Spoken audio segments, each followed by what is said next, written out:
Well, hello and welcome to OneSoccer's Lounge. James Sharman here with you. Finally, to my left is the man in the smoking jacket, or his wedding coat, I'm not sure. It's Gareth Wheeler. Wheels. Both are applicable. Not smoking, though. Trying to stay fit, James. You're a clean-living man. You are, absolutely. Ish, kind of. Occasionally. To my left, right here, is our very own bubble boy. It is Oliver Platt. Ollie, how you doing, mate? Still adjusting to that nickname, but I have a feeling I'm going to struggle to get out of it. So. Yeah, get used to it. There'll be years from now on OneSoccer, on this very set, we'll be introducing Oliver as our very own bubble boy. Fellas, big news in recent weeks regarding World Cup qualifying. The Hex is dead. Long live the Oct. Yes, post-COVID, CONCACAF's changed their entire World Cup qualifying format, which means that Canada will not rely just on math, thankfully, to perhaps qualify. What it does mean, though, is that Canada will be qualifying from an earlier round. They're playing a lot of football coming up. The top 5 seeded teams in CONCACAF will qualify for the first octagon of CONCACAF history, I guess we could say. So those 5 teams you see there will be good. Now, Pot 1 sees Canada, along with El Salvador, Curacao, Panama, Haiti, and TNT. After that, it gets a little bit murky here, to be honest with you. We haven't got the draw finalized just yet, but there's some good teams there. Guatemala, of course, beat the States in Guatemala in recent times. Bermuda, a good team. We saw Cuba at the Gold Cup, of course. And Pot 5, great vacation destinations, but Bahamas in particular, a decent team. This might be a rocky road for Canada. It could be, yeah. I think you look at Guatemala and that's the one you definitely want to avoid, right? It could be mitigated by the fact that there may be no fans in the stadium, which obviously if you're going away from home to Guatemala could make that a lot easier, but that's the one you want to avoid. I agree Bermuda are a good team as well, but I also think with some of the players in this Canada team and the state of the roster nowadays, maybe it's time to stop worrying about these kinds of teams and set our expectations a bit higher. And I think Canada should really be expecting to cruise through this first round. I'm with you, but the element of the unknown, I think, is what makes a lot of people nervous. What if dates continue to get pushed? What if players aren't made available by their club teams? What if some of these games do come in off seasons for some of the leagues here in North America, which Canada will rely upon the base of players? And that just screams to me, James, that you need to expand your player pool. That typically during a Hex, over the course of that, you'll play 20 players, 30 players might make a team sheet. But when you're looking at the amount of games, potentially 20 games for the next 2 years, you got to expand that player pool out to what, 40, 50 players?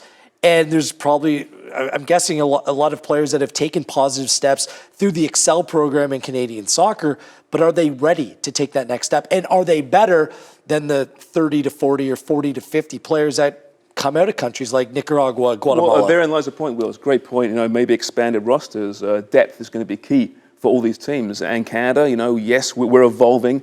There's some good youth coming through. The big names, but you look at those other teams that Canada could be facing. Not great depth there either. Even Guatemala, listen, we understand they're a decent team. They're not the Guatemala of 10 years ago, for example, but they're a good team. But depth-wise, they're not quite yet.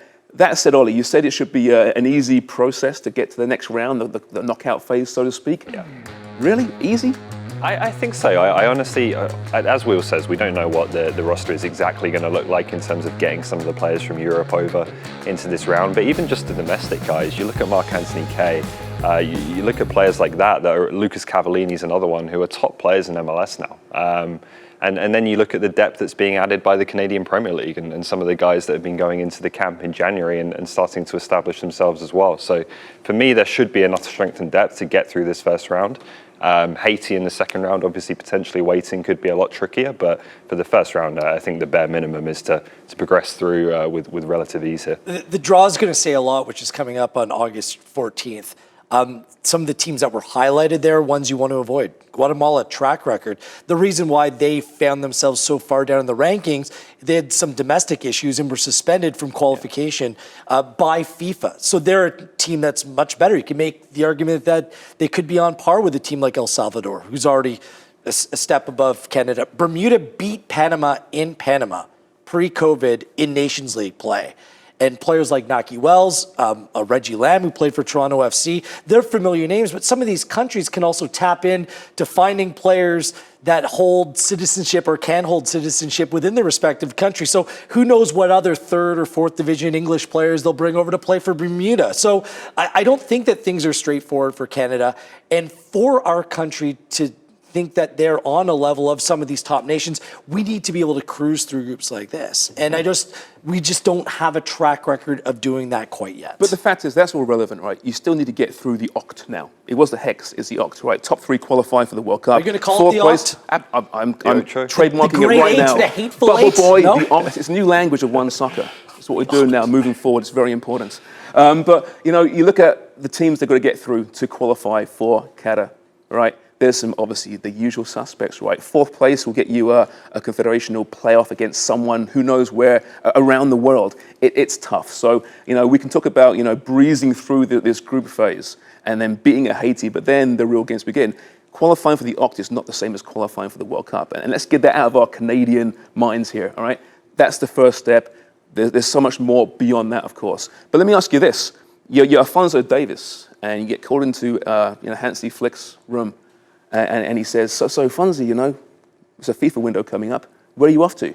Oh, Martinique, gaff. What do you think Hansi's going to say? He's going to say, listen, son, you're a key member now, surely, of our team. You might want to reconsider that. Is that an option?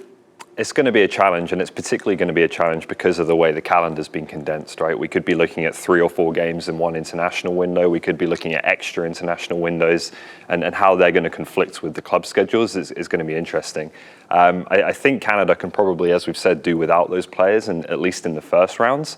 You would hope if they do qualify for that final 8 that there's going to be some understanding among the European clubs that these are big matches for Canada, and everyone's going to be needed. But it certainly is going to be something that John Herdman's going to have to navigate very carefully. In all clubs, I mean, there's a number of really good CONCACAF players playing in Germany, specifically right now. Leon Bailey with Leverkusen.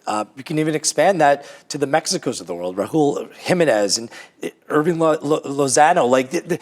It's just something that I think that all clubs are going to have to embrace, but it does plant that seed of doubt, doesn't it, about what that's going to look like. And listen, I still think, James, reaching the Oct would be a big accomplishment. Haiti is no walk in the park. This is a country that in Nations League played very competitive football, 2 draws against Costa Rica. They lost to Curacao.